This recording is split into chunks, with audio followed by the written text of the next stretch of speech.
Hello, everyone, and welcome to Ask Uncle Buck. I'm your host, Uncle Buck. You got big buck questions, and I have big buck answers. As always, week number 4 in studio. I'm in recovery from surgery at this point, assuming I survived. I'm sure I did.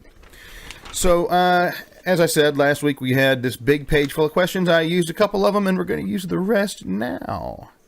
Get a little ahead of the game. It's going to be great. So, from my good buddy, Joshua Hemsley, which is better and why? Attic or basement? Maybe pros and cons of each. I like the cut of your jib, Joshua. So, it depends on what you're using it for. Storage, either one, I suppose. Attic is probably going to stay more dry, I would think, if you're actually putting things in there. But attic, you got to climb up into. Basement, an attic is probably easier to put into a house. Basement, you got to dig a hole. There's a con. But it's going to be a little easier to climate control because you're surrounded by the nice cool ground. You can heat a basement, you can cool a basement, and you can kind of keep it that way regardless of what's going on outside. It's really nice. The thing I like about a basement is because it's surrounded on 5 of its 6 sides by very, very insulating dirt, it's wonderfully soundproof. So you can like have your band practice in the basement with all those loud instruments and nobody can hear. It's fantastic. As to which I like better, for storage, probably an attic. For anything else, especially making a studio or a bedroom where you have no light, if you're into that kind of thing, basement dweller, you can do a basement. All right. From Paul Malone, who gave me some the main question from last week's video, he's got a couple of fun ones here. I'm making mead right now. If you don't know what mead is, it's essentially honey wine. You take honey and water, mix it together to a certain concentration, throw in some wine yeast, let it ferment. Once it stops bubbling, it's pretty much you can drink it at that point, but there's ways to refine it. I've made it several years myself. A little bit of a mead connoisseur. He says, never made alcohol at home, and I'm too pretty for jail. Okay. So if I'm not willing to spend money on pH or gravity, whatever, how long do I have to wait before I bottle after it stops bubbling? It's a good question. First off, I'm going to suggest, just from my own experience, you get what's called a hydrometer.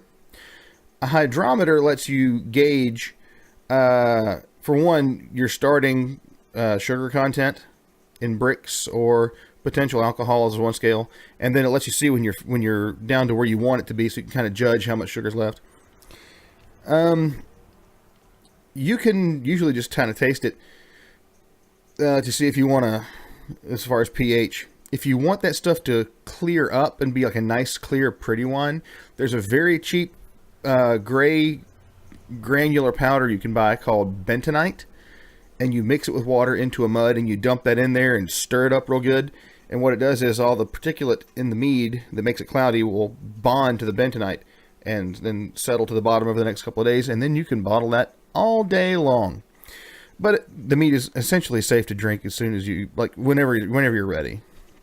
As soon as the fermentation's got to where you want to, you can drink it. The yeast is not going to hurt you. Yeast is actually good for you, to a certain degree. So I hope that helps. He also asked, are you down with OPP? Yeah, you know me. Let's see here. I'm going to skip around a little bit. Adam Hoffner, what's the best way to test out a new sword? Depends on what kind of sword you have. I talked about this on the show. Decorative swords are for chumps. If you're going to buy a sword, buy a real sword. And why do you need a real sword? I mean, that's a legitimate question. Why do you need a sword? Like, if you can't own a gun, okay, that's fine. If you just want to, like, swing your phantom penis at something and cut it, you can buy any sort of fruit, like a watermelon, anything like that. A lot of people, I mean, if you're playing with swords, you're watching YouTube videos, you can see videos of people like cutting water bottles with a sword, like and cut a water bottle. It is a lot of fun. I've done it. I have an actual sword. It's a replica, but it's like a functional replica with high carbon steel.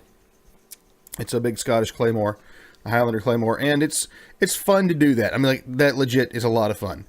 But I forget which episode it was where I talked about decorative swords on the show. That was back when Joel was co-hosting the show. go back and listen, because there's a lot that I have to say about swords and why people buy them. Back to Paul's question: how concerned are you with AI? The smartest man alive and some of the most influential people are really worried. I'm not that worried, and I'll tell you why. Because anything that uses artificial intelligence has a battery or a power plug. All you got to do, like if the robots try to rise and take over, all you got to do is turn the power off. They've got to recharge sometime. Now, I mean, like, unless they're smart enough to like run the power themselves, in which case, I don't really foresee us letting that get to that point. If you allow AI to run, this also makes the assumption that AI is going to get that smart. AI is going to achieve sentience, and I kind of doubt that's the case. I have my reasons for that. But if the machines become self-aware and try to take over, like, we're going to see this coming a mile off, and we're going to have fail-safes built in.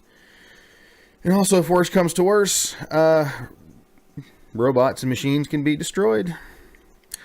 We are human beings in our squishy, fleshy bodies are frighteningly well adapted to magnetic fields.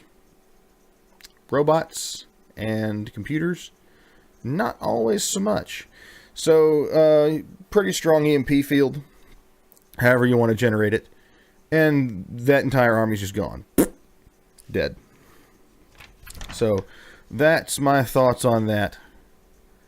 I don't think that it's possible to make a machine that can become self-aware. I think there's a metaphysical aspect to that. I'll probably take crap for saying metaphysics. Last and least, from G Whiz, can you stop? Yep, sure can. So thank you everyone for watching. This has been Ask Uncle Buck. I've been your host, Uncle Buck. You had big buck questions, and I had big buck answers. We'll catch you guys next time. Bye-bye.